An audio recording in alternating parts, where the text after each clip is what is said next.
सुमेर में सबसे पहले यह ख्याल पैदा हुआ। उसके बाद स्विस पैरासिलिसस नाम का एक चिकित्सक, उसने एक बहुत अनूठी मान्यता स्थापित की, और वो मान्यता आज नहीं कल सारे मेडिकल साइंस को बदलने वाली सिद्ध होगी। अब तक ज्योतिष तिरस्कृत विषय है, सर्वाधिक पुराना लेकिन सर्वाधिक तिरस्कृत। यद्यपि सर्वाधिक मान्य भी। अभी फ्रांस में पिछले वर्ष गणना की गई तो 47% लोग ज्योतिष में विश्वास करते हैं कि वो विज्ञान है, फ्रांस में। अमेरिका में मौजूद 5000 बड़े ज्योतिषी दिन रात काम में लगे रहते हैं और उनके पास इतने कस्टमर्स हैं कि वो काम निपटा नहीं पाते। करोड़ों डॉलर अमेरिका प्रतिवर्ष ज्योतिषियों को चुकाता है। अंदाज है कि सारी पृथ्वी पर कोई 78% लोग ज्योतिष में विश्वास करते हैं, लेकिन वे 78% लोग सामान्य हैं। वैज्ञानिक, विचारक, बुद्धिवादी ज्योतिष की बात सुन के ही चौंक जाते हैं। सी जुंग ने कहा है कि 300 वर्षों से विश्वविद्यालयों के द्वार ज्योतिष के लिए बंद है। यद्यपि आने वाले 30 वर्षों में ज्योतिष तुम्हारे दरवाजों को तोड़कर विश्वविद्यालयों में पुनः प्रवेश पाकर रहेगा प्रवेश, इसलिए कि ज्योतिष के संबंध में जो जो दावे किए गए थे उनको अब तक सिद्ध करने का उपाय नहीं था, लेकिन अब उनको सिद्ध करने का उपाय है। पैरासिलिसस ने एक मान्यता को गति दी, और वो मान्यता ये थी कि आदमी तभी बीमार होता है जब उसके और उसके जन्म के साथ जुड़े हुए नक्षत्रों के बीच का तारतम्य टूट जाता है। इसे थोड़ा समझ लेना जरूरी है। उससे बहुत पहले पाइथागोरस ने यूनान में, कोई ईसा से 6000 वर्ष पूर्व, आज से कोई 2500 वर्ष पूर्व, ईसा से 600 वर्ष पूर्व, पाइथागोरस ने प्लेनेटरी हार्मोनी, ग्रहों के बीच एक संगीत का संबंध है, इसके संबंध में एक बहुत बड़े दर्शन को जन्म दिया था। और पाइथागोरस ने जब ये बात कही थी तब वो भारत और इजिप्ट, इन 2 मुल्कों की यात्रा करके वापस लौटा था। अब पाइथागोरस जब भारत आया तब भारत बुद्ध और महावीर के विचारों से तीव्रता से आप्लावित था। पाइथागोरस हिंदुस्तान से वापस लौट के जो बातें कहा है उसमें उसने महावीर और विशेषकर जैनों के संबंध में बहुत सी बातें महत्वपूर्ण कही।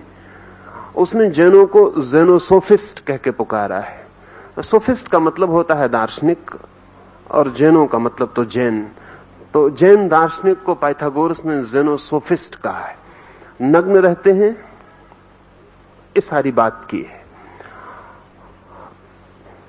पाइथागोरस मानता था कि प्रत्येक नक्षत्र या प्रत्येक ग्रह या उपग्रह जब यात्रा करता है अंतरिक्ष में, तो उसकी यात्रा के कारण एक विशेष ध्वनि पैदा होती। प्रत्येक नक्षत्र की गति एक विशेष ध्वनि पैदा करती है, और प्रत्येक नक्षत्र की अपनी व्यक्तिगत निजी ध्वनि है। और इन सारे नक्षत्रों की ध्वनियों का एक तालमेल है, जिसे वो विश्व की संगीत बद्धता, हार्मनी कहता था। जब कोई मनुष्य जन्म लेता है तब उस जन्म के क्षण में इन नक्षत्रों के बीच जो संगीत की व्यवस्था होती है वो उस मनुष्य के प्राथमिक सरलतम संवेदनशील चित्त पर अंकित हो जाती है। वही उसे जीवन भर स्वस्थ और अस्वस्थ करती है। जब भी वो अपनी उस मौलिक जन्म के साथ पाई गई संगीत व्यवस्था के साथ तालमेल बना लेता है तो स्वस्थ हो जाता है, और जब उसका तालमेल छूट जाता है तो अस्वस्थ हो जाता है। पैरासिलिस ने इस संबंध में बड़ा महत्वपूर्ण काम किया। वो किसी मरीज को दवा नहीं देता था जब तक उसकी जन्म कुंडली ना देख ले। और बड़ी हैरानी की बात है कि पैरासिलिस ने जन्म कुंडलियां देखकर ऐसे मरीजों को ठीक किया जिनको चिकित्सक कठिनाई में पड़ गए थे और ठीक नहीं कर पाते थे। उसका कहना था, जब तक मैं ये ना जान लूं कि ये व्यक्ति किन नक्षत्रों की स्थिति में पैदा हुआ है, तब तक इसके अंतर संगीत के सूत्र को भी पकड़ना संभव नहीं है। और जब तक मैं ये ना जान लूं कि इसके अंतर संगीत की व्यवस्था क्या है, तो इसे कैसे हम स्वस्थ करें। क्योंकि स्वास्थ्य का क्या अर्थ है, इसे थोड़ा समझ लें। अगर साधारणतः हम चिकित्सक से पूछें कि स्वास्थ्य का क्या अर्थ है, तो वो इतना ही कहेगा, बीमारी का न होना। पर उसकी परिभाषा नेगेटिव है, नकारात्मक है।